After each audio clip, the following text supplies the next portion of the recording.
할렐루야. 오늘도 주의 큰 은혜가 우리 모두에게 함께 하시기 바랍니다. 자, 오늘은 사울을 찾으러라는 제목으로 또 함께 은혜를 나누고자 합니다. 오늘 본문에 기록된 안디옥 교회는 최초로 이방인들로서 구성된 교회입니다. 물론 예루살렘 교회도 좋은 교회였지만 초대교회의 이 안디옥 교회는 주님의 지상 명령에 순종해서 복음을 땅끝까지 전하는 그야말로 세계 선교의 기지로서 쓰임받는 교회였습니다. 안디옥 교회가 이렇게 좋은 교회가 되었던 것은 바나바와 사울이라는 두 사람의 훌륭한 지도자들이 이 교회에 있었기 때문입니다. 예루살렘 교회가 안디옥 교회의 목사로 파송한 바나바는 착한 사람이었고 또 성령과 믿음이 충만한 사람이었다라고 했습니다. 이 바나바 때문에 안디옥 교회는 큰 무리가 죽게 도하여지는 그러한 부흥을 하게 되었습니다. 그런데 이때 바나바는 이제 다수에 머물고 있었던 이 사울을 데리고 와서 같이 목회를 했는데 그 결과 제자들이 이 안디옥에서 최초로 그리스도인이라는 일컬음을 받게 되었다라고 합니다. 바나바를 통해서는 양적인 부흥이 일어났다라고 한다면 이 사울을 통해서는 질적인 부흥이 일어난 것입니다. 교회에 사람들이 많이 모이는 것은 너무나 좋은 것이지만 그 사람들을 진짜 예수 믿고 구원받은 그리스도인이 되게 하는 것은 더 중요한 일이 아닐 수가 없습니다. 그렇다면 사울이 과연 어떤 사람이었기에 바나바가 그 사울을 찾으러 그 먼 다소까지 가서 데려왔고 그 사울이 가르쳤던 사람들이 어떻게 해서 최초로 그리스도인이라 일컬음을 받게 되었을까요? 자녀들은 그 부모님을 닮게 마련이고 제자들은 그 스승을 닮는 것처럼 안디옥 교회 성도들은 그 안디옥 교회 지도자들을 닮았을 것입니다. 따라서 안디옥 교회 지도자인 바나바와 그 사울이 참된 그리스도인이었기에 그들의 가르침을 받은 그 제자들도 그리스도인이라 일컬음을 받을 수 있었던 것입니다. 특별히 오늘 본문을 보면 바나바가 사울을 찾으러 다소로 내려갔다라고 했는데 그 당시 사울이 있었던 곳은 그 사울의 고향인 다소라는 지역이었습니다. 그래서 사울은 바나바가 그를 찾아올 때까지 그곳에 무려 13년 동안이나 머물러 있었던 것입니다.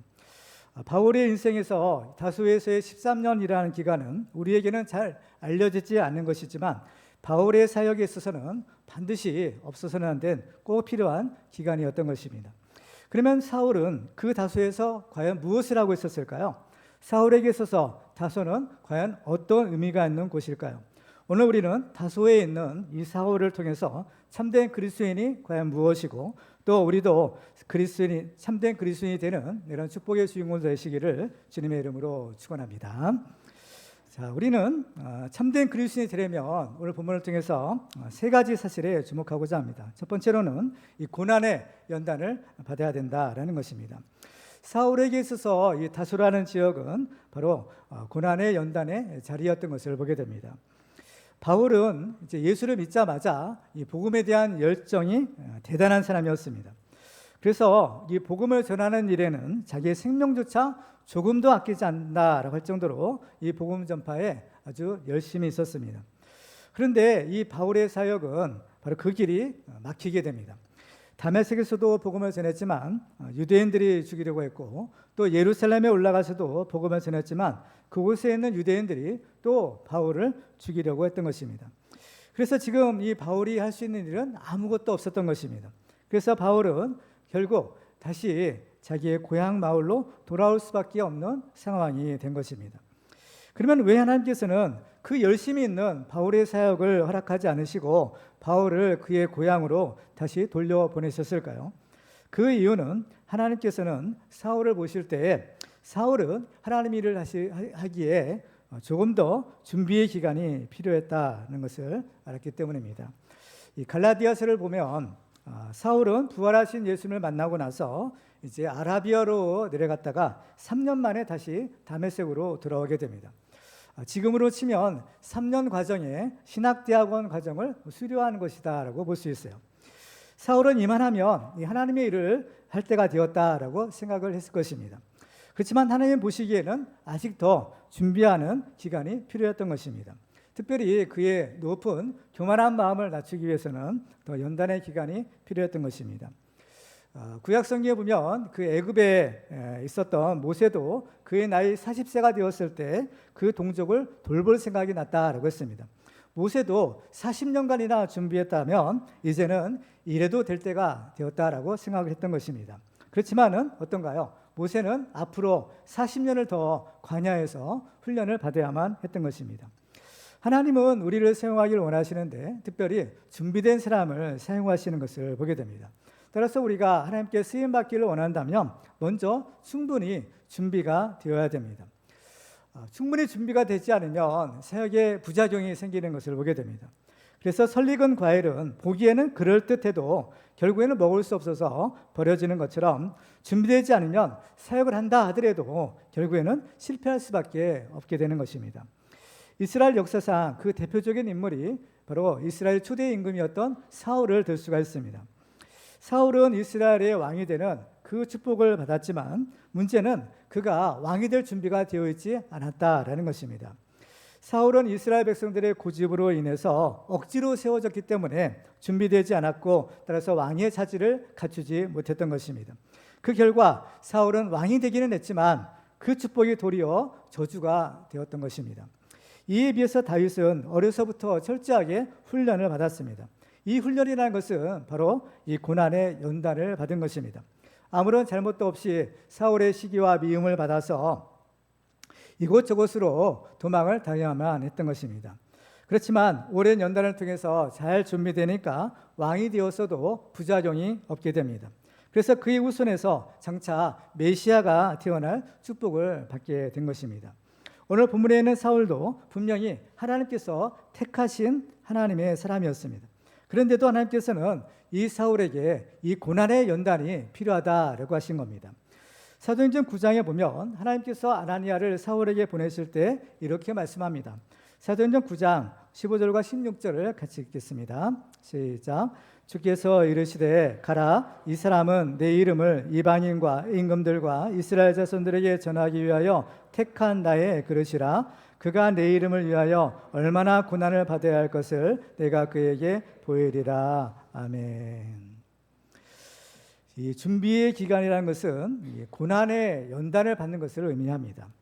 그래서 오늘 본문에 있는 사울은 그 옛날 그의 조상이었던 사울 왕의 실패한 전철을 밟지 않도록 하나님께서 그에게 이 연단의 기간을 주신 것입니다. 사람마다 연단의 종류와 기간은 다 다를 수가 있습니다. 어떤 사람에게는 육체의 고난이 연단의 도구가 될 수 있고 또 어떤 사람에게는 경제적인 어려움이 연단의 도구가 될 수도 있습니다. 바울에게는 육체의 가시도 있었지만 다소에서 23년 동안 인내로 기다리는 시간은 그의 인생에 있어서 최고로 어려운 고난의 시절이었습니다. 이 고향이라는 것은 자기가 태어나고 자란 곳이기 때문에 어떤 위험한 상황에서 자기를 지켜줄 수 있는 곳이기는 하지만 또한 자기를 잘 아는 사람들이 많기 때문에 한편으로는 불편한 곳이기도 합니다. 혹시 이 사울이 성공해서 돌아왔더라면 그래도 체면이 섰을 것인데 실패자의 모습으로 마치 도망치듯이 돌아온 이 사울은 아주 자존심이 상하고 또 그곳에서의 하루하루의 세월 자체가 그야말로 극심한 고통이 아닐 수가 없었던 것입니다. 그렇다면 사울은 왜 당장 그 고난의 자리를 벗어나고 싶지 않았겠습니까? 그렇지만 사울을 보면 사울은 그렇게 하지 않았습니다. 사울은 그 연단의 자리를 굳게 지킨 것입니다. 야고보서 1장 4절을 보시면 인내를 온전히 이루라. 이는 너희로 온전하고 구비하여 조금도 부족함이 없게 하려 함이라 라고 하십니다. 항상 귀한 것들은 이 고난의 연단을 통해서 얻어지는 것을 보게 됩니다. 그래서 우리가 하나님의 백성이 된다. 하나님께서 이스라엘 백성을 택하실 때도 그것이 저절로 이루어지는 것은 아니었습니다. 열왕기상 8장 51절을 보시면 그들은 주께서 철 풀무 같은 애굽에서 인도하여 내신 주의 백성 주의 소유가 됨이니이다 라고 합니다. 그 애굽에서의 이 고난의 기간을 철 풀무 같은 애굽에서라고 말하고 있는 것입니다. 바로 그 철 풀무 같은 고난의 연단을 통해서 하나님의 백성을 이제 삼으셨다라는 것입니다. 그 이스라엘 백성들을 철 풀무 같은 고난의 연단을 통해서 삼으신 것처럼 하나님께서는 우리도 바로 이 연단을 통해서 우리를 하나님의 사람으로 세우시는 것을 보게 됩니다. 이사야서 48장 10절을 같이 한번 읽어볼까요? 시작. 보라, 내가 너를 연단하였으나 은처럼 하지 아니하고 너를 고난의 풀무불에서 택하였노라. 아멘. 고난의 풀무불은 그야말로 극심한 고난을 의미합니다.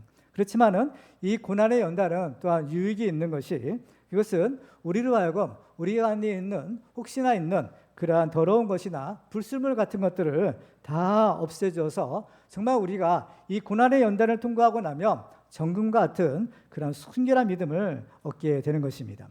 그래서 이 사울에게 있어서의 13년의 세월은 바로 이 사울에게는 정말 큰 축복의 기간이 아닐 수가 없었던 것입니다. 그래서 이 13년의 이 고난의 연단을 통과한 사울은 그 이후에 어떠한 시험이나 어떠한 어려운 일에도 절대로 흔들리지 않는 그런 아주 굳센 믿음을 갖게 됩니다. 우리도 잘 참고 인내하고 있으면 어느 때인가 하나님께서 우리를 부르실 때가 오게 됩니다. 오늘 본문에서도 하나님께서는 바나바를 사울에게 보내셔서 그를 부르시는 것을 보게 됩니다. 정말 하나님께서 우리를 부르시는 날이 언젠가는 반드시 오게 될 터인데, 우리의 기도가 응답이 되고 하나님께서 우리를 쓰시고자 우리를 부르시는 그날이 속히 오시기를 주님의 이름으로 축원합니다. 혹시 여러분 가운데 이 다소에 있는 사울처럼 이 고난의 연단 가운데 계신 분이 혹시 있을지 모릅니다.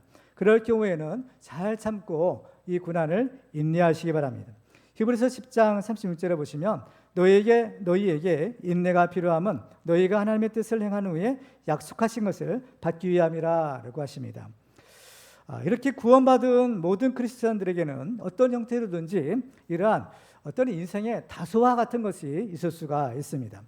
그것이 경제적인 다소이든 건강상의 다소이든 또 인간관계의 다소이든 그 어떤 형태의 다소이든 우리는 절대로 낙심하거나 또 절망할 필요가 없습니다.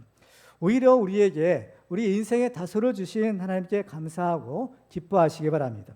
왜냐하면 하나님께서 우리에게 인생의 다소를 주신 까닭은 그 다소 속에서 우리를 연단하시고 우리를 주님의 훌륭한 일꾼으로 세워주시기 위함인 것입니다. 그래서 욥기 23장 10절에 보면 욥이 이런 고백을 합니다. 우리 같이 읽어볼까요? 시작. 그러나 내가 가는 길을 그가 아시나니 그가 나를 단련하신 후에는 내가 숭물같이 되어 나오리라. 아멘. 우리는 하나님께서 우리에게 주시는 바로 이 연단의 자리를 굳게 지켜서 정금과 같은 믿음을 가진 참된 그리스도인들이 다 되시기를 주님의 이름으로 축원합니다. 자, 두 번째로 우리가 참된 그리스도인이 되려면 믿음의 자리를 지켜야 됩니다. 사울에게 있어서 이 다솔은 믿음의 자리였습니다. 이 믿음의 자리에서 우리는 믿음의 눈을 떠서 위에 계신 살아계신 하나님을 보아야 됩니다. 우리가 이 고난의 연단을 받게 되는데 그 연단을 잘 인내하고 승리할 수 있는 방법이 한 가지가 있습니다. 그것은 우리의 믿음의 눈을 뜨는 것입니다. 사울이 그의 고향 다소에 내려갔을 때 세상은 과연 어떻게 돌아가고 있었을까요? 복음 전파에 목숨을 걸 정도로 열심 있는 복음 전도자가 사라지고 말았으니까 교회는 큰 손해를 보고 또 교회의 부흥도 멈추었을 것이라 예상이 됩니다. 그렇지만 실제 상황은 이러한 예상과는 정반대의 결과였습니다. 사도행전 9장 31절을 보면 이렇게 기록합니다. 그리하여 온 유대와 갈릴리와 사마리아 교회가 평안하여 든든히 서가고 주를 경외함과 성령의 위로로 진행하여 수가 더 많아지니라 라고 했습니다. 여기서 그리하여라는 것은 사울이 예루살렘에서 피신하여 그 고향 다소로 내려간 결과를 나타내는 접속사입니다. 사울이 없으면 안 되는 줄 알았는데 오히려 사울이 없어지니까 교회는 도리어 평안해지고 더 부흥하는 결과를 가져왔더라라는 겁니다. 참 이상한 일이 아닐 수가 없습니다. 왜 이렇게 우리의 생각과는 정반대의 결과가 이루어지고 있을까요? 그 이유는 바로 이 교회는 하나님의 것이기 때문입니다.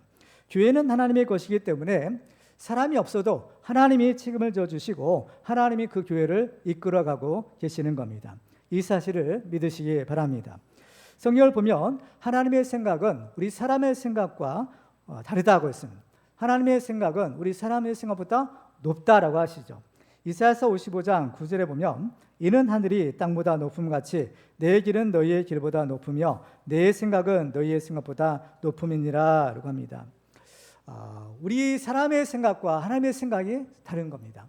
우리 사람은 바로 땅에 있는 것만 보고 판단하지만 하나님께서는 그 높은 하늘 위에 계셔서 모든 것을 다 내려다보고 계시는 겁니다. 따라서 우리가 참된 그리스도인이 되기 위해서는 당장 우리 눈앞에 있는 것만 보고 판단하지 말아야 되는 겁니다. 우리 눈앞에 있는 것만 보고 일희일비하는 것이 아니라 오히려 우리 눈에 보이지 않는 그 저 너머의 것을 우리가 내다볼 줄 알아야 됩니다.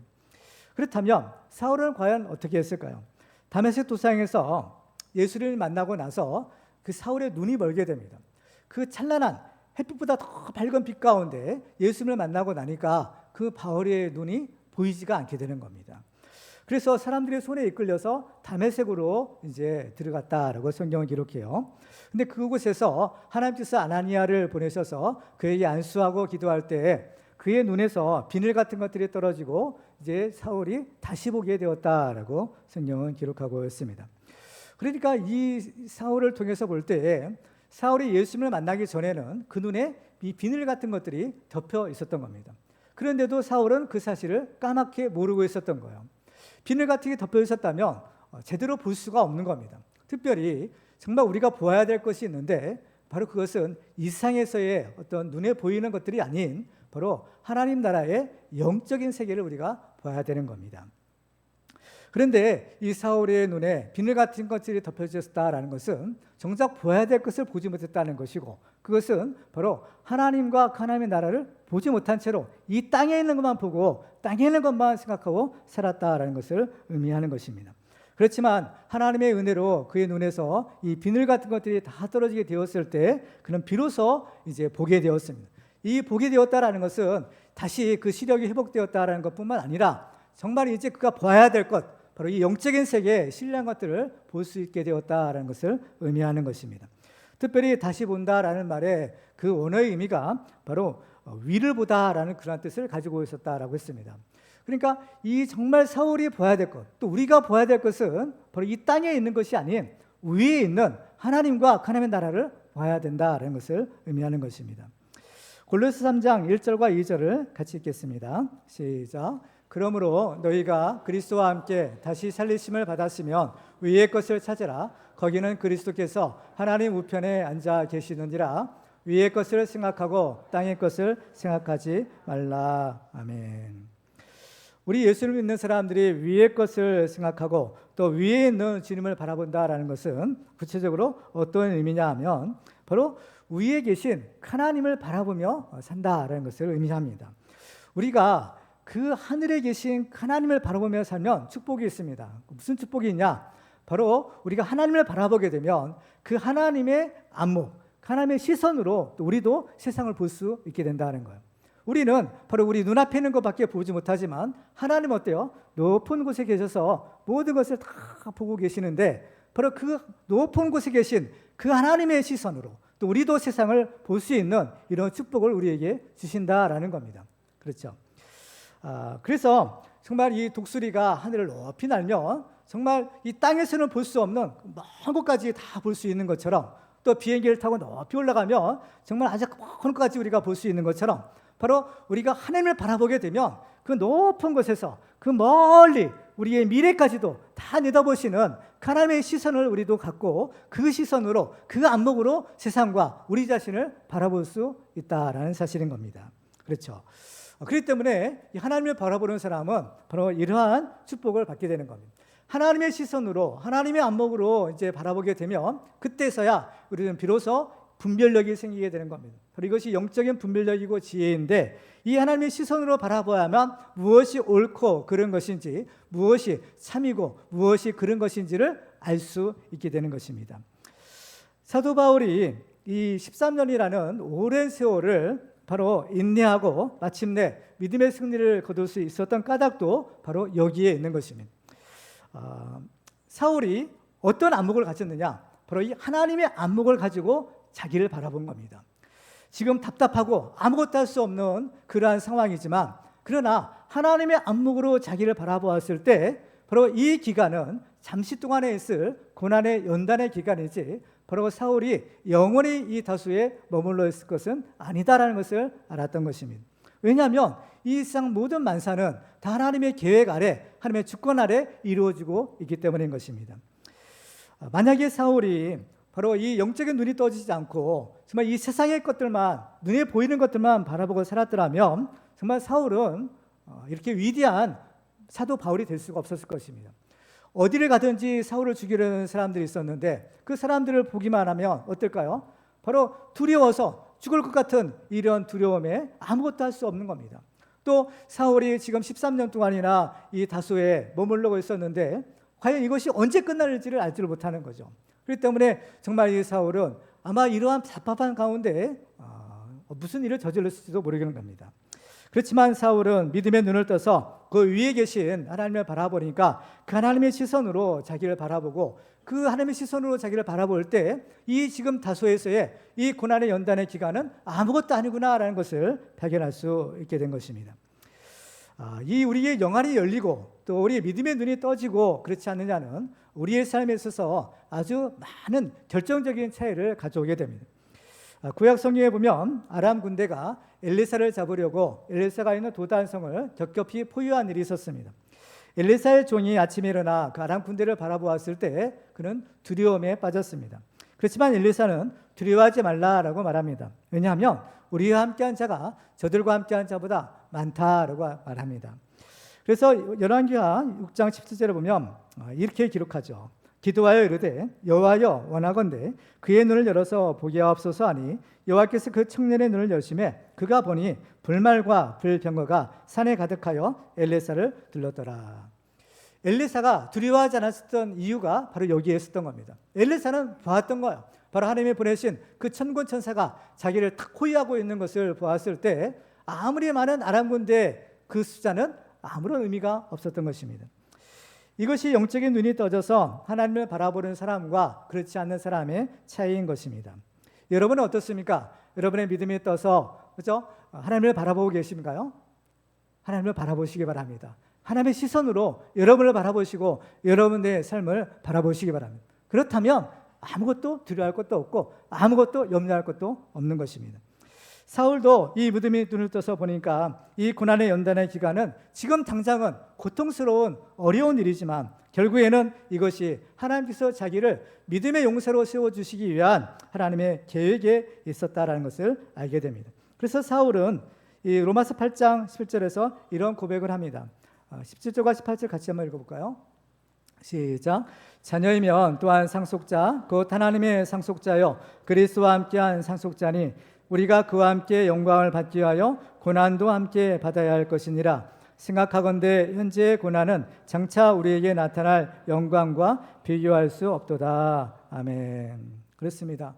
이 하나님의 눈으로 바라보니까 지금 당장 우리 눈앞에 있는 고난은 이 고난 너머에 하나님이 예비하신 그 영광과 축복에 비교할 수 없다라는 것을 발견하게 된 것입니다.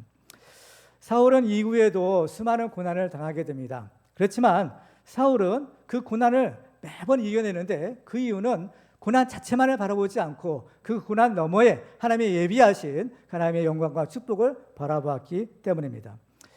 사울이 다수에 있을 때의 자리가 바로 사울에게는 믿음의 자리라고 했습니다. 왜냐하면 사울에게서의 믿음이란 것은 바로 그 눈을 떠서 하나님만 바라보고 하나님이 정해주신 자리를 지키는 것이었기 때문입니다. 사실 사울이 다수에 있을 때 그가 할 수 있는 일이란 것은 아무것도 없었습니다. 사울은 그 오랜 기간 동안에 그러면 아무것도 할 수 없었다고 하는데 그러면 과연 정말 아무것도 할 수 없었을까? 사울은 그죠? 그 자리에서 뭔가를 했을 것입니다. 그죠? 밥만 먹고 아무것도 안 하고 그냥 있을 수는 없는 거 아니겠어요? 사울이 더군다나 예수를 믿는 사람인데 사울이 아무것도 할 수 없는 상황에서도 사울이 할 수 있었던 두 가지가 있었던 겁니다. 그것은 무엇인가 하면 바로 하나님의 말씀과 또 하나님에 대한 기도를 하는 것입니다. 특별히 이 사울이 있는 자리가 바로 믿음의 자리인 까닭은 바로 이 사울이 있는 자리가 하늘의 문이 열리는 곳이었기 때문인 겁니다. 사울은 하늘의 문이 열리는 신비한 체험을 했는데 고린도후서 12장에서 그때의 일을 이렇게 기록합니다. 고린도후서 12장 1절로 4절 볼까요?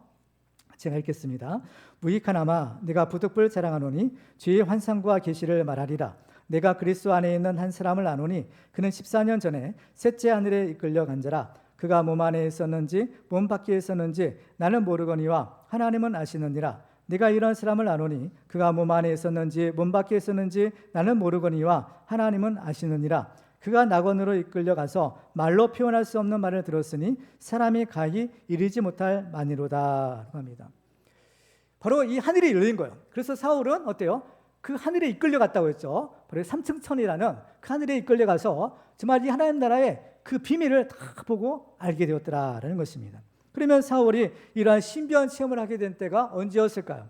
14년 전이라고 했습니다. 그러니까 정황상 바로 이 사울이 아마 다소에 머물렀을 때 그때 바로 이러한 신비한 환상을 보지 않았는가라고 생각이 됩니다.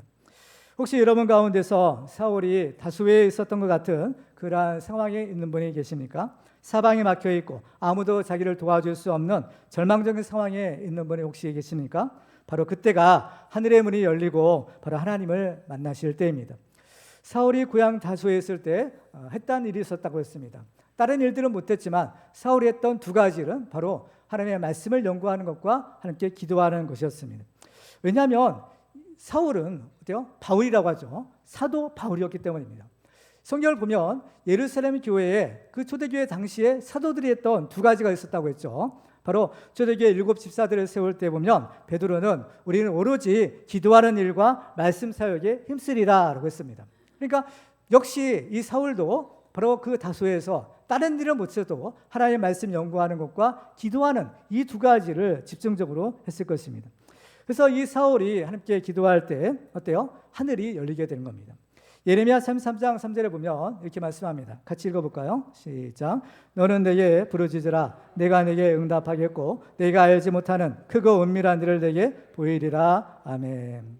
너는 내게 부르짖으라. 그리하면 내가 응답하겠다라고 말씀합니다. 이거 주님의 약속인 겁니다. 여러분 기도하시기 바랍니다. 기도해서 하나님의 응답을 받으시기 바랍니다. 기도하면 하늘의 문이 열리고 우리의 기도가 상달되고 하나님께서 그 기적의 응답을 우리에게 내려주시는 겁니다. 이럴 때 중요한 것은 그 하나님을 바라보는 겁니다. 그 하나님을 바라보고 오직 하나님만 의지하고 하나님께 기도하는 것입니다. 우리 예수를 믿는 사람들은 누구를 바라봐야 되느냐? 바로 이 사울처럼 바로 믿음의 눈을 떠서 하늘에 계신 그 하나님을 바라보는 겁니다. 노아가 이제 홍수 때 하나님의 명령으로 방주를 짓게 됩니다. 그래서 노아와 그 식구들, 8 식구들 그리고 이제 생물들이 이제 홍수에서 구원을 받게 되는데 노아의 방주의 특징이 있는데 그 뭐냐면은 문이 하나이고 창문이 하나더라는 겁니다. 그렇죠? 이 문은 뭐요? 구원의 문이죠. 이 방주에 들어가야만 구원을 받게 되는데 이 문을 누가 닫느냐면 하나님이 닫으시는 겁니다. 그 노아 하나님께서 명령하시잖아요. 노아와 그 8 식구들 또 생물들 다 들어가라 하시고 그 문을 하나님이 닫으시는 겁니다. 그러니까 하나님이 닫으신다면 이 문을 열고 닫는 권세는 하나님께 있는 거죠. 그러니까 구원의 권세는 하나님께 있는 겁니다. 지금은 하나님께서 이 구원의 방주에 문을 활짝 열어놓으시고 천국문을 열어놓으시고 우리를 초대하고 계시는데 언젠가는 이 문이 닫히게 되는 거예요. 그 누가 닫히는 거예요? 하나님이 닫으시는 겁니다. 그렇죠? 하나님이 한번 닫으시면 열 사람이 없다고 했어요. 지금은 다행히 열려있는 시대이지만 이 한 번이 닫히면 이제 끝나는 겁니다. 그런데 이 구의 방주에 들어갔던 노아 8 식구들은 이제요 그 안에서 오랜 시간을 이제 살아가게 됩니다.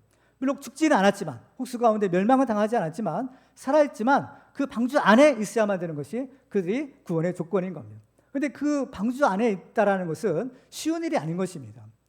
그 방주가 물론 큰 배지만은 거기에는 노아 8 식구뿐만 아니라 많은 동물들이 그 안에 있었던 겁니다. 그러니까 그 안에서 이렇게 오랜 생활 동안 살아간다는 것은 굉장히 어려운 일이 아닐 수가 없는 겁니다. 그러면 노아가 노아의 방주에 며칠간이나 있었다고 생각하시나요? 40일. 그런데 40일이 아닌 겁니다. 40주야죠. 40주야는 40일 밤낮으로 비가 내린 것인데, 그죠? 홍수의 시대에 보면 이 40주야로 밤낮으로 비가 내리는 겁니다. 위에서는 하늘이 뚫리고 이 땅에서는 샘물의 근원이 터져서 위에서 아래로 그냥 물이 이제 넘쳐나는 거예요. 그래서 지구가 그렇죠? 물에 이제 다시 옛날 시대처럼 다시 이제 물로 덮이게 되는 겁니다. 그런데 비는 40일 동안 내렸지만 그렇죠? 이 물이 거치기까지는 더 오랜 세월이 걸렸던 겁니다. 성경을 보면요, 배가 이제 드디어 그렇죠? 이제 땅 무채 이제 배가 닿고 언제 나오느냐? 바로 1년하고도 17일 만에 하나님께서 노아를 내려보내셨어요. 그러니까 1년이 넘는 기간 동안에 그 방주에서 생활해야 된다는 거죠. 그러면 그 안에서 생활하는 것이 얼마나 답답하겠어요. 더군다나 이 배에는 창문도 없는 겁니다. 보통 창문은 옆에 이렇게 달리지만 이상하게도 노아의 창문은 옆에 있는 것이 아니라 그나마 달랑 하나 있는 창문이 바로 천정에 뚫려 있었던 거예요. 그러니까 노아와 식구들이 바라볼 수 있는 것은 어때요? 하늘만 보는 겁니다. 그 하늘에 누가 계세요? 하나님이 계시는 거죠. 그들을 구원하신 하나님, 그들의 이 노아의 방주를 통해서 그들을 구원하신, 그 생명을 구원하신 하나님만 바라보는 겁니다. 우리 예수 믿는 사람들의 삶이 마찬가지인 겁니다. 우리 예수 믿는 사람들도 이 세상에서는 구원받았지만 우리 마음대로 살 수 있는 것이 아니잖아요. 바로 이 교회라는 이 구원의 방주 안에서 어때요? 힘들고 어렵고 답답한 생활을 하는 것입니다. 그렇지만 우리에게는 소망이 있어요. 왜? 우리에게는 위가 열린 겁니다. 하늘이 열리고 하늘에 하나님이 계시고 하나님을 바라보는 이 삶을 우리가 살아가는 것이죠. 그럴 때 하나님께서는 하늘문을 열어주시고 우리에게 은혜 주시고 우리에게 복을 주시고 우리에게 응답 주시고 우리를 구원하시는 그 은혜를 우리가 힘입을 수 있는 것입니다. 이처럼 예수를 믿는 사람들은 그리스도인이라는 것은 바로 위를 바라보는 사람인 것입니다. 믿음의 눈을 떠서 위에 계신 살아계신 하나님을 바라보며 오늘을 사는 사람인 것입니다. 우리도 믿음의 눈을 떠서 위에 계신 주님을 바라보고 그 하나님의 안목으로 세상을 내려다보는 참된 그리스도인들이 다 되시기를 주님의 이름으로 축원합니다. 마지막으로 우리가 참된 그리스도인이 되려면 하나님의 뜻에 순종해야 됩니다. 이 사울에게서의 다소는 또한 순종의 자리였습니다. 성경을 보면 이 세상에서 죽음을 보지 않고 하나님 나라 천국에 간 사람이 있는데 두 사람이죠. 그 사람은 바로 에녹과 엘리야입니다. 이 두 사람의 공통점은 바로 일평생 하나님과 동행하는 삶을 살았더라라는 것입니다. 특별히 에녹은 300년 동안이나 하나님과 동행하는 삶을 삽니다. 그러면 에녹은 어떻게 해서 300년 동안이나 하나님과 동행하는 삶을 살 수가 있을까요? 동행이라는 것은 뭐냐면 같이 가는 겁니다. 왜 2인 삼각 경기 같은 거 보면 발을 묶어가지고 이제 같이 가게 하잖아요. 마치 항상 같이 가는 겁니다. 이 주님과 동행하는 삶을 사는 비결은 뭐냐? 바로 하나님의 뜻에 절대 순종하는 것입니다. 그런데 우리가 어떻게 사람이 감히 하나님과 동행하는 삶을 살 수 있겠어요? 우리 사람이 하나님과 동행할 수 있으려면 두 가지 조건이 맞아야 됩니다. 한 가지는 하나님께서 우리에게 그 보조를 맞춰주셔야 된다라는 겁니다. 하나님은 전능하신 분이기 때문에 우리가 하나님을 따라갈 수가 없는 겁니다. 하나님이 확 앞서가시면 어떻게 하나님을 따라가겠어요? 그건 불가능한 일인 것입니다.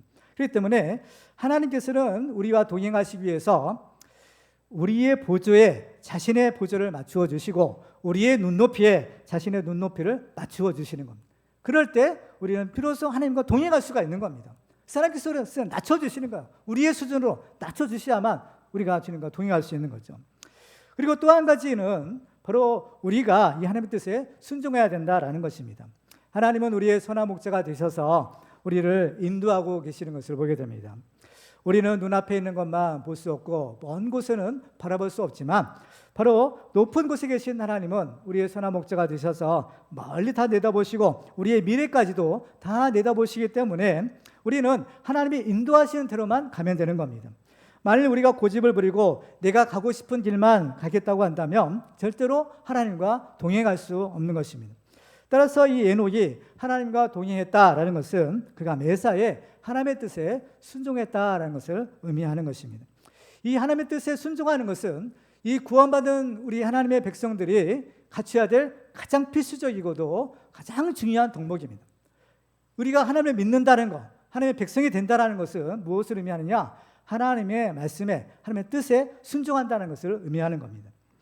이스라엘 백성들의 경우를 보면 이제 애굽에서 출애굽하고 나서 그 약속하신 가나안 땅을 이제 가야 되었습니다. 그러는 이제 광야를 거쳐 그 드디어 이제 이 요단강만 건너면 그 약속하신 가나안 땅에 들어갈 수 있는 거죠. 그런데 이스라엘 백성들은 그 일주일이면 가는 그 거리를 무려 40년간에 걸쳐서 들어가게 되는 겁니다. 왜 그랬느냐? 바로 이스라엘 백성들의 그 불순종과 그 불신앙 때문에 그랬던 거죠. 그렇기 때문에 이스라엘 백성들은 그 가나안 땅에 들어가기 전에 먼저 연단을 받아야 되는 겁니다. 훈련을 받아야 되는데 이스라엘 백성들이 40년간 훈련받은 내용을 보면 딱 한 가지인 겁니다. 뭐냐? 하나님의 말씀에 순종하라는 겁니다. 그래서 하나님께서는 이스라엘 백성들에게 불기둥과 구름기둥으로 하나님께서 내와 너가 함께 있다 이런 것을 알려주시는 겁니다. 그래서 이스라엘 백성들은 이제 항상 자고 나서 뭘 하느냐?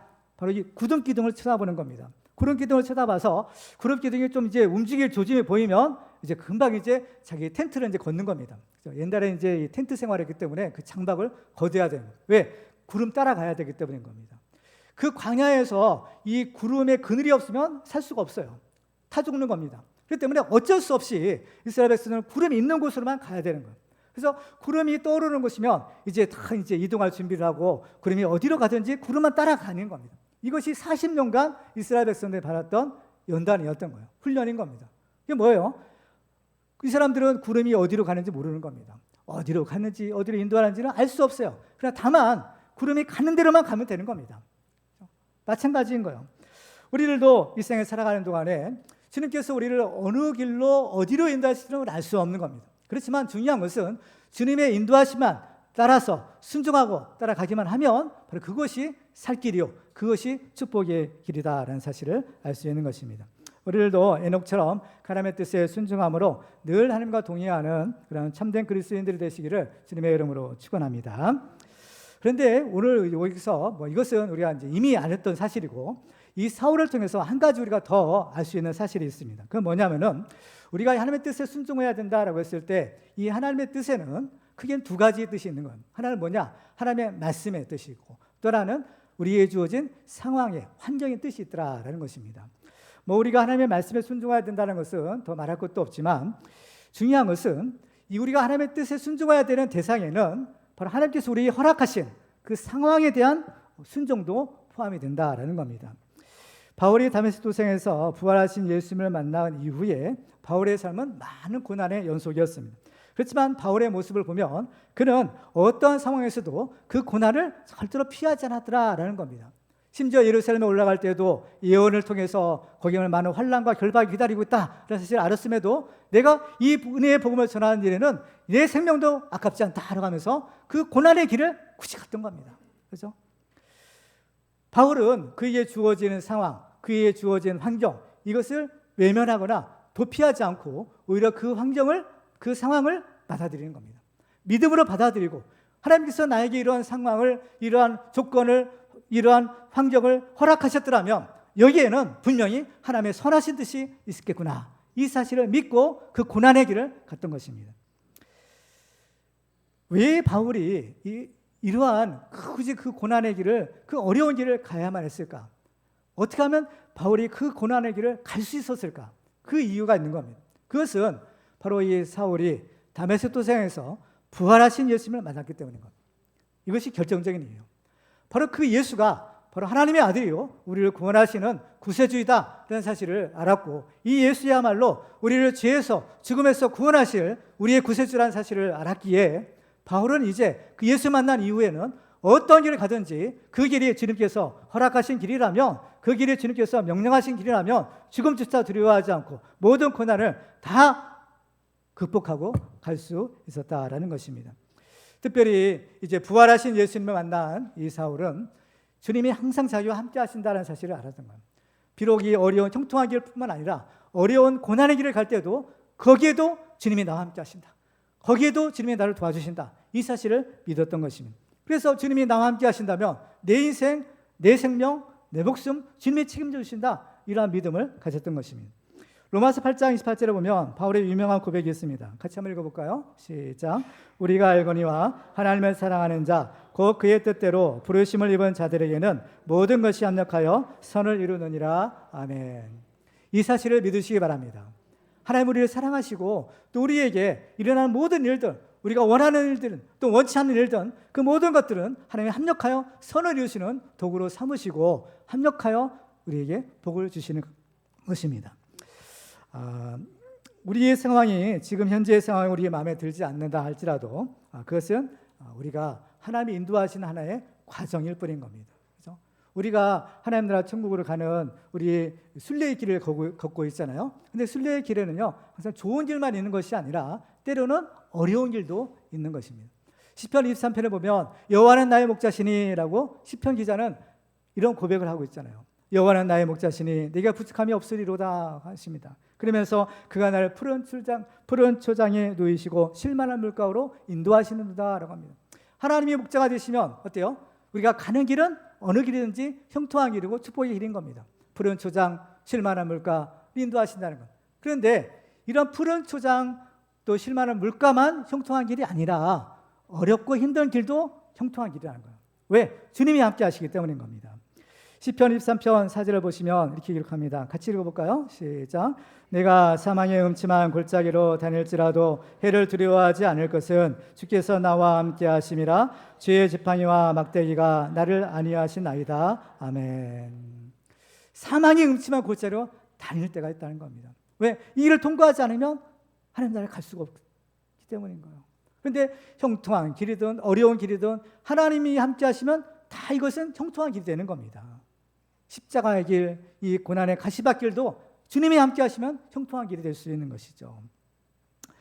그 때문에 오늘 본문에 이 사울이 주님의 뜻에 순종하여서 13년간이나 그 믿음의 자리를, 그 순종의 자리를 지킬 수 있었던 것도 바로 여기에 있는 것입니다.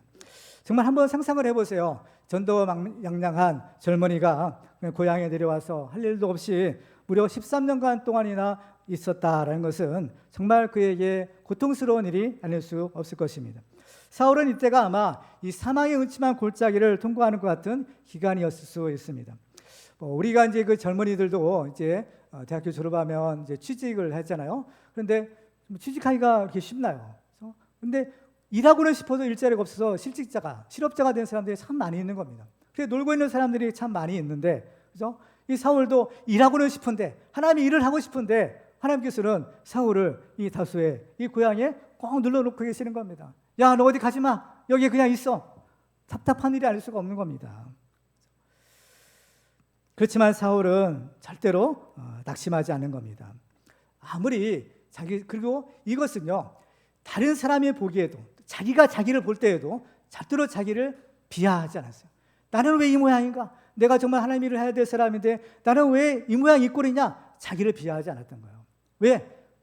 사울은 하나님의 시선으로 자기를 보았기 때문인 겁니다. 많은 사람들이 이때쯤 되면요, 13년간이라는 기간이 되면 다 포기하는 겁니다. 아, 이제 나는 안 되구나. 포기하는 거예요. 그렇지만 사울은 그렇지 않았던 거예요. 하나님의 시선으로 자기를 보니까 아무리 13년이 뭡니까? 모세는 40년간이었던 거예요. 아무나 이보다 더 긴 기간일 수도 있는 거죠. 하지만 중요한 것은 하나님이 함께 하신다. 하나님이 나를 보고 계시다. 이 사실을 알았기 때문인 겁니다. 사울은 하나님 일을 한답시고 그 자리에서 뛰쳐나가지 않았다는 것이 중요한 것입니다.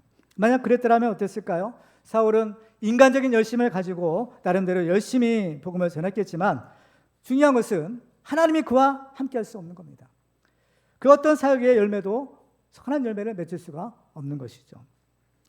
바울은 자기에게 주어진 상황 속에서도 주님을 믿고 그 주님의 뜻에 순종합니다. 그래서 사울은 이 13년간에 걸친 그 기나긴 세월을 자기의 성숙의 기회로 삼을 수가 있었고 그 결과 바로 우리가 아는 위대한 사도 바울이 된 것입니다. 그렇죠? 그러니까 이 사도 바울이, 그렇죠? 이 사울이 그 고난의 연단을 통과함으로써 진짜 그리스도인이 된 겁니다. 진짜 그 자신이 그리스도인이 됐기 때문에 그를 통하여 가르침을 받은 그 안디옥의 제자들도 그래서 비로소 이제 그리스도인이다 이렇게 함을 받게 된 것이죠. 물론 우리도 다 예수 믿는 사람들인 겁니다. 우리가 예수 믿는다는 것, 우리의 믿음을 하나님이 아시는 거예요. 그렇죠? 우리가 누가 뭐라고 안 해도 하나님이 우리 여러분을 다 아시는 겁니다. 여러분 하나님 믿는 거 다 아시는 거죠. 하나님이 사랑하는 거 다 아시는 겁니다. 그런데 이 안디옥 교회의 성도들은 하나님께만 인정받는 것이 아니라 세상 사람들로부터도 인정을 받았더라는 겁니다. 이게 중요한 거야. 그러니까 어때요? 세상 사람들은 저 사람이야말로 진짜 예수 믿는 사람들이구나. 저 사람들은 진짜 그리스도인이구나. 이렇게 불렀던 거예요. 우리들도 어떻습니까? 여러분은 어때요? 이 교회 안에서야 다 집사님이고 권사님이고 장로님이지만 목사지만 어때요? 세상에서는 어떤가요? 저도 참 부끄럽죠. 저는 나가면 내가 목사입니다. 뭐 일부러 말까지는 아는 사람이 알겠지만 여러분 어떤가요? 세상에서도 여러분들 장로님입니다, 목사님입니다, 권사님입니다. 다 알고 계시나요? 이 일이 바로 안디옥에서 일어났더라라는 겁니다. 정말 우리는 이 고난의 연단을 잘 견디는 겁니다. 그러면요 하나님의 놀라운 축복이 기다리고 있는 것이죠.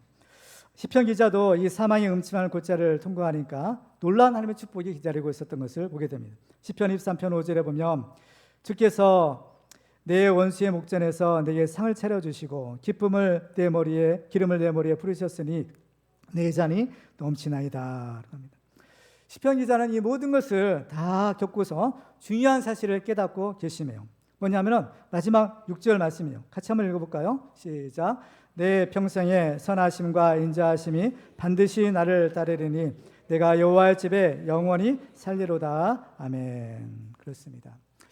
우리가 이 하나님을 하는데 하나님의 일은 모든 조건이 완벽하게 들어맞고 내가 원하는 상황이 주어졌을 때만 하는 것은 아닙니다. 그래도 우리는 나는 아직 준비되지 않았어요. 나는 아직 좀 더 기다려야 돼요. 하지만 그렇지 않은 겁니다. 비록 모든 것이 부족하고 설령 내가 원하지 않는 상황일지라도 주님께서 나와 함께 하신다라는 믿음을 가지고 최선을 다하면 그 결과는 하나님이 책임져 주시는 겁니다. 그래서 비록 지금 당장에 눈에 보이는 것이 없고 손에 잡히는 것이 열매가 없을지라도 주님의 뜻에 순종하는 사람에게는 주님이 함께 하시는 이 임마누엘 축복을 주셔서 마침내 믿음의 승리를 주시는 겁니다. 우리는 바울을 통해서 그 사실을 알 수 있어요. 바울이 이제 모든 사역을 마치고 이제 하나님 앞에 가기 전에 위대한 믿음의 승리를 선언합니다. 디모데후서 4장 7절과 8절 같이 읽겠습니다. 시작. 나는 선한 싸움을 싸우고 나의 달려갈 길을 마치고 믿음을 지켰으니 이제부로는 나를 위하여 의의 면류관이 예비되었으므로 주 곧 의로우신 재판장이 그날에 내게 주실 것이며 내게만 아니라 주의 나타나심을 사모하는 모든 자에게도니라. 아멘. 우리도 이 바울처럼 이 순종의 자리를 굳게 지킴으로 늘 주님과 동행하는 삶을 살고 참된 그리스도인이 되는 축복의 주인공들 되시기를 주님의 이름으로 축원합니다. 이제 말씀 맺겠습니다. 오늘 우리는 이 다소에 있었던 사울을 통해서 참된 그리스도인이 되는 비결을 살펴보았습니다. 오늘 말씀을 통해서 우리가 어떤 인생의 다소에 있든지 믿음의 승리를 거두어 하나님이 인정하시고 또 세상이 인정하는 참된 그리스도인들이 다 되시기를 주님의 이름으로 축원합니다. 기도하겠습니다. 오늘 주신 말씀 우리가 기억하면서 우리가 결단하며 함께 우리가 동성으로 기도하도록 하겠습니다.